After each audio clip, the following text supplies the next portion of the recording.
partisan issue. Then you get into the partisan issue of money, which is, man, do you want to spend a lot of my tax money on these proposals that you and Bernie and others have? Medicare for all, college tuition, maybe even housing, that the Green New Deal that you have, it is all very expensive, especially on the single payer side, and that it gives people sticker shock. Even in Bernie's home state, they got sticker shock. They couldn't get it done in his state because of how expensive it is. And that was an 11% increase in taxes, 9 to 11%. Even that was too much for people. How do you pay? How do you sell it? So first of all, the thing that we need to realize is people talk about the sticker shock of Medicare for all. They do not talk about the sticker shock of the cost of our existing system.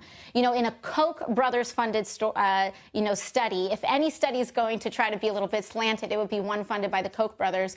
It shows that Medicare for all is actually much cheaper than the current system that we pay right now. And let's not forget that the reason that the Supreme Court upheld the Affordable Care Act is because they ruled that each of these monthly payments that everyday Americans make is a tax. And so while it may not seem like we pay that tax on April 15th, we pay it every single month, or we do pay a tax season if we don't buy, these plans off of the exchange. So we're paying for this system. We Americans have the sticker shock of health care as it is. And what we're also not talking about is why aren't we incorporating the cost of all the funeral expenses of those who die because they can't afford access to health care? That is part of the cost of our system. Why don't we talk about the cost of reduced productivity because of people who need to go on disability, because of people who are not able to participate in our economy, because they're having issues like diabetes or they don't have access to the health care that they need.